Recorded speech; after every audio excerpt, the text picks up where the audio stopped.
말씀드리겠습니다. 열왕기하 13장 14절. 열왕기하 13장입니다. 14절. 저와 여러분이 한 절씩 교독합니다. 엘리사가 죽을 병이 들매 이스라엘의 왕 요아스가 그에게로 내려와 자기의 얼굴에 눈물을 흘리며 이르되 내 아버지여 내 아버지여 이스라엘의 병과 마병이여 하며 16절입니다. 또 이스라엘 왕에게 이르되 왕의 손으로 활을 잡소서 하며 그가 손으로 잡으니 엘리사가 자기 손을 왕의 손 위에 얹고 18절. 또 이르되 화살을 집으소서. 또 곧 집음에 엘리사가 또 이스라엘 왕에게 이르되 땅을 치소서 하는지라. 이에 3번 치고 그친지라. 21절입니다. 마침 사람을 장사하는 자들이 그 도적들을 보고 그의 시체를 엘리사의 묘실에 들이던지매 시체가 엘리사의 뼈에 닿자 곧 회생하여 일어섰더라. 23절 읽습니다. 여호와께서 아브라함과 이삭과 야곱과 더불어 세우신 언약 때문에 이스라엘에게 은혜를 베풀며 그들을 불쌍히 여기시며 돌보사 멸하기를 즐겨하지 아니하시고 이때까지 자기 앞에서 쫓아내지 아니하셨더라. 아멘. 오늘은 열왕기하 13장 14절에서 25절 말씀 가지고 엘리사의 죽음, 요아스의 통치라는 제목으로 말씀을 함께 나누기 원합니다. 오늘 본문을 읽어보면 이 예후, 하나님이 예후를 세워가지고 아합의 가문을 다 멸절시켰죠. 이 예후라는 사람의 그 3대 손 요아스, 북이스라엘 왕, 이제는 아합의 왕조는 다 이제 끝장이 났고 예후를 통해서 예후의 3대 손, 그러니까 예후의 손자인 요아스 왕이 북이스라엘을 통치할 때 그 통치 기록이 기록되어 있는데 엘리사가 이제 죽을 때가 됐어요. 그래서 마지막으로 이 북이스라엘 왕 예후의 3대 손인 요아스를 축복하고 죽는 장면을 기록해 놓았습니다. 엘리사는 아합 시대부터 아합 왕 때부터 요아스 왕 시대까지 거의 50년간을 선지자 직분을 감당한 귀한 하나님의 선지자였습니다. 그럼 오늘 이 본문을 통해서 우리가 믿고 의지하는 하나님은 어떤 분이십니까? 16절입니다. 또 이스라엘 왕에게 북이스라엘 왕 요아스에게 이르되 왕의 손으로 활을 잡으소서 하며 그가 손으로 잡으니 엘리사가 자기 손을 왕의 손 위에 얹고 축복했다 했죠. 인간의 연약함 속에 하나님은 자신을 영화롭게 하시는 분입니다. 지금 이제 선지자가 북이스라엘에 걸출한 엘리야는 성취된 솔로 같고 이제 엘리사도 자신의 사역의 수명의 기간이 다 돼서 이제 주님 앞에 소천할 날이 가까웠죠. 임종을 앞두고 있는 것이죠. 하나님의 구원하시는 능력은 이처럼 이 하나님의 구원의 능력이 가장 탁월하게 빛날 때는 언제냐? 우리가 가장 약할 때요. 고린도전서 1장 25절 27절 사도 바울도 우리가 약할 때 하나님의 능력이 강하게 드러난다 그랬어요. 이제 선지자가 가장 약할 때가 언제입니까? 죽기 직전이죠. 그때 하나님의 영광이 더 드러나더라는 거예요. 이스라엘의 병과 마병으로 불린 이 엘리사, 이스라엘의 든든한 방패로 쓰임받은 이 엘리사는 하나님의 능력의 대리자로서 이제 북이스라엘 왕인 요아스 손 위에 손을 얹고 자기가 죽기 전에 축복하는 거죠. 그리고 창문을 열어서 하나님이 당신에게 이 외국과의 전투에서 승리를 주실 거니까 화살을 당겨가지고 힘있게 쏘라고. 그 믿음의 화살대로 될 것이다. 이렇게 예언하는 장면이죠. 사랑하는 성도 여러분, 이처럼 선지자도 약해서 죽고 모든 인간이 죽음으로 끝이 나지만 인간은 약하지만 우리 안에 역사하신 하나님은 선지자가 떠나도 여전히 동일하게 우리를 통치하시고 인도하시고 돌보신다는 것이죠. 그러기에 사람이 아니라 목회자가 아니라 목회자를 통해 또 교회를 통해 역사하시는 하나님을 의지하시기를 예수님 이름으로 축원합니다. 23절입니다.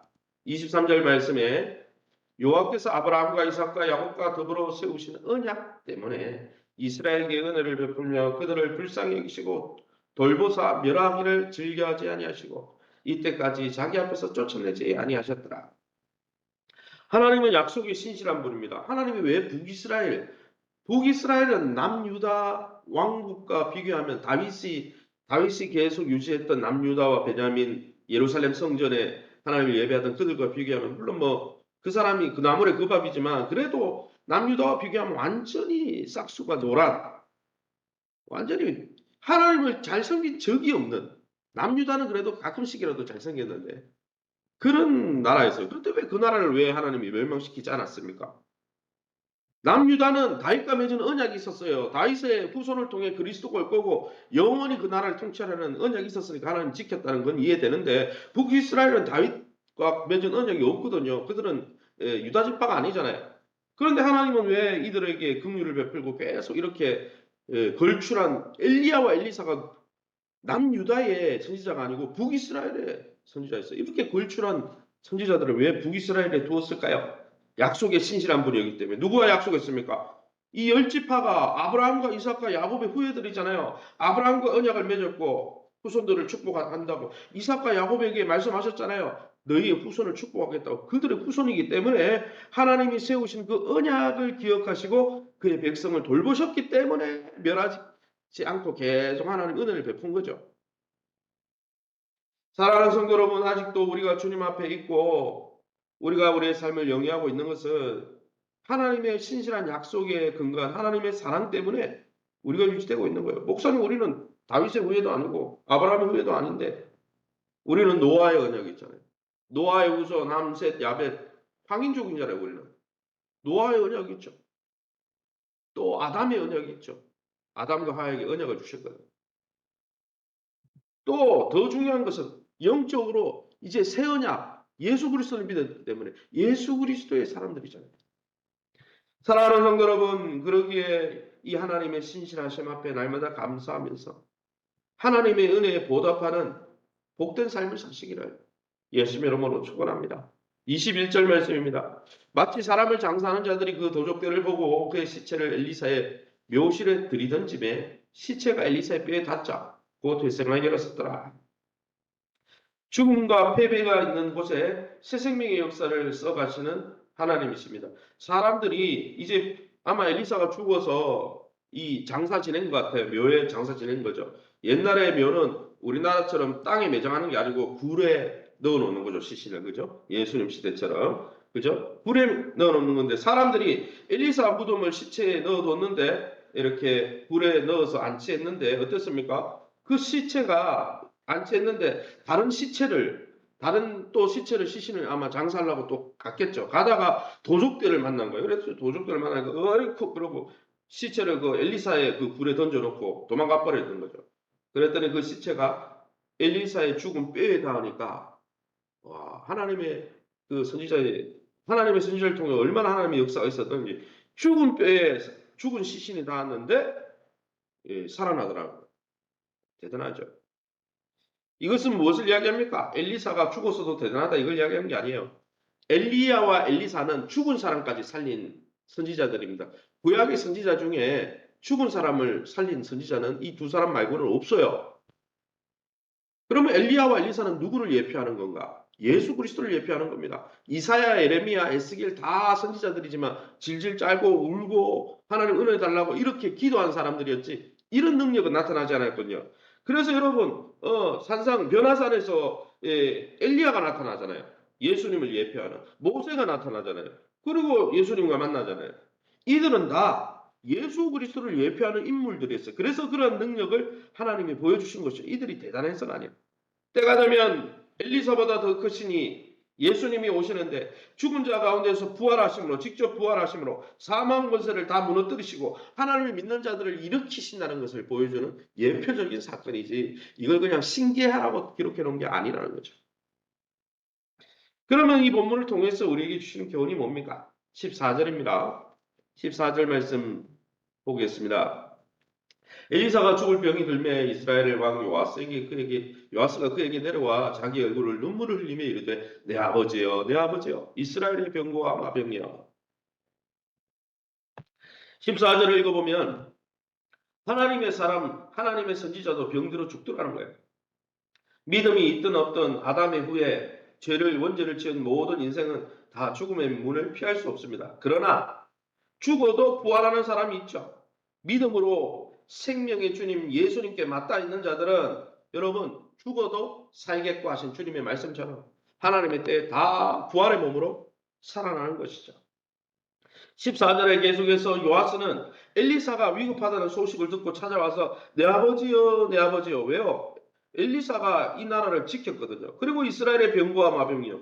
예, 진짜 북이스라엘을 지키는 군대는 바로 선지자 당신입니다. 그리고 통곡합니다.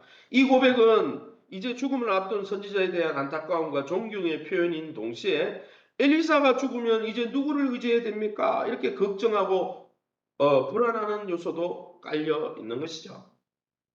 비록 선지자는 죽을 것이지만 여전히 그 선지자를 통해서 역사하셨던 하나님이 북이스라엘 백성과 함께 하실 텐데 왜요? 그들은 아브라함과 이삭과 야곱의 후예들이니까 하나님이 약속한 게 있거든요. 그 약속을 붙들고 하나님 앞에 나가면 되는 거지. 사람, 유명한 목사님, 유명한 신유해주고 안수해주면 막 병을 낫는 어떤 권사님을 의지할 게 아니라 그들을 통해 역사하시는 하나님을 의지해야 되는 것이죠. 할렐루야. 그러기에 저와 여러분이 하나님의 능력을 붙들고 하나님의 약속의 말씀을 붙들고 승리하시기를 예수님 이름으로 축원합니다.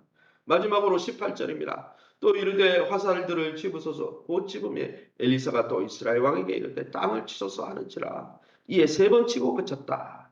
엘리사가 요아스에게 죽기 전에 뭘 했냐면 하나님이 당신과 함께 하니까 믿음대로 화살을 여러 번 쏘면은 그 쏜 숫자만큼 승리할 거고 땅을 여러 번 치면은 친 숫자만큼 승리할. 그러면 저 같으면요, 그걸 믿으면 하나님 약속을 막 끝없이 칠 것 같은데 이 왕이 어떻게 했습니까? 활도 몇 번 안 쏘고 내려놓고 땅도 몇 번 칩니까? 화살로 3번 치고 그쳐버려요. 무슨 말이에요? 열정이 식었다는 거죠. 북이스라엘 왕 요아스는 계속되는 아람 왕의 공격에 시달린 나머지 하나님이 이 엘리야를 통해 지금 약속하잖아요. 네가 친 만큼 승리하게 해주겠다. 그러면 하나님 이래야 될 텐데 하나님의 약속에 대한 열정이 식어가고 있는 거죠.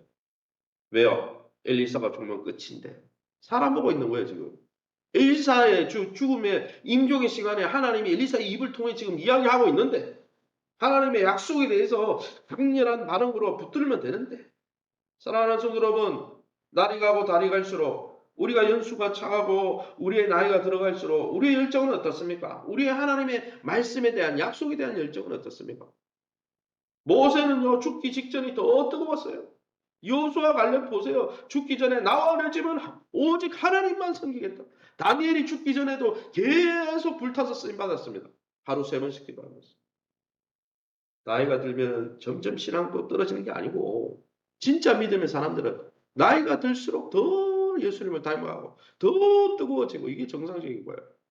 그렇게 사랑하는 성도 여러분, 요하스 왕처럼 사람이 떠나고 내 주변 사람, 나를 위해서 기도해 주는 사람이 떠나고 지지해 주는 사람이 떠났다고 하나님이 떠난 것처럼 착각하지 말고 하나님을 바라보면서 그 하나님의 약속을 붙들고 날이 갈수록 달이 갈수록 우리의 신앙의 연수가 더할수록 더 그리스도를 닮아가는 저와 여러분 다 될 수 있기를 예수 이름으로 축원합니다. 시간을 우리 합심해서 기도합니다. 우리의 참 병거와 마병은 엘리사가 아니고 하나님이죠. 우리를 지키시는 분은 하나님일진데 하나님이 지금도 우리를 위해서 역사하시고 싸워주심을 감사하면서 북이스라엘을 지켜주신 하나님, 우리는 예수님과 새 언약을 맺었는데 새 언약 백성이 되는데 우리를 지켜달라고 또 우리를 그 지켜주시는 하나님 앞에 날마다 감사할 수 있도록 하나님 나라를 이 땅에서 누리고 경험하는 교회가 될 수 있도록 세우신 교회와 좋은 관계를 맺게 하시고 우리 황종구 집사님의 한우들을 위해서 우리 자녀들의 앞에 우리 조한이 고3 수능생 조한이와 우리 자녀들을 위해서 또 기업을 놓고 우리 합심해서 통성으로 기도합니다.